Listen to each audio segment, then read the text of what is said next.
So, Joe, what type of aircraft is a U-2 and what was it originally designed for? So the U-2 is a high altitude intelligence, surveillance, and reconnaissance aircraft that is currently employed by the U.S. Air Force. The history of the airplane is pretty special.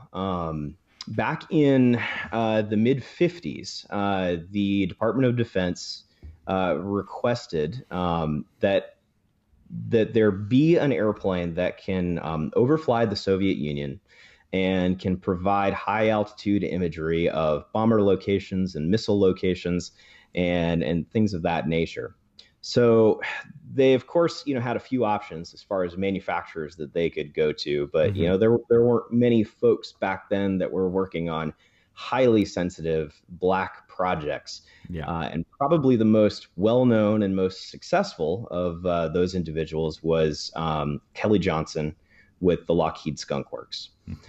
So back in, I believe it was 1955, they went to Kelly Johnson and they made the proposal, and Kelly Johnson came back with the support of the Lockheed Skunk Works and said, I think we can do this for you. And they took 9 months from the time that the drawings were initially made to the time where the first 9 months. prototype aircraft. Very, very fast. Wow. Very, very fast. And of course, this was before a lot of the red tape and Yeah, yeah. everything else that goes into Hmm. government acquisition today. But with programs that were this highly classified, there were very few people that knew about it.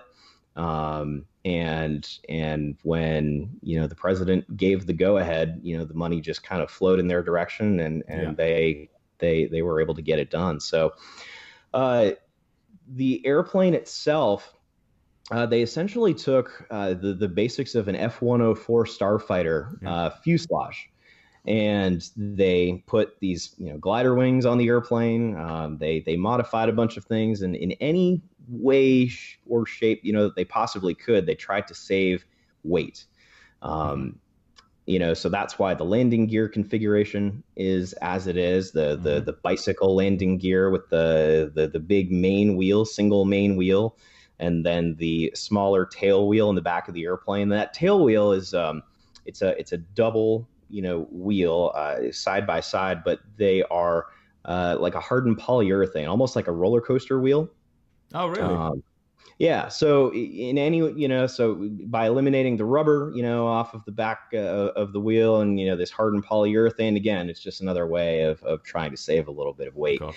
Uh, Instead of putting wheels or, retractable gear in the wings to help support the wings, we have what we call pogos, which are these wheels that just install in little holes on the wings itself. The weight of the wings hold the pogos Hmm. in place, and then just before takeoff, ground crews pull pins out of the pogos, and as the wings flex on initial takeoff, the pogos tumble away and fall onto the pavement as the aircraft takes off into the sky. So, uh, a lot of these really innovative concepts and designs were put into practice by the Skunk Works back then to try and save as much weight as possible, because the goal was to fly above 60,000 feet.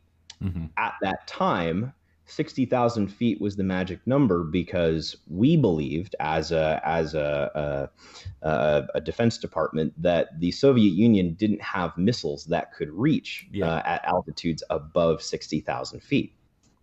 So when uh,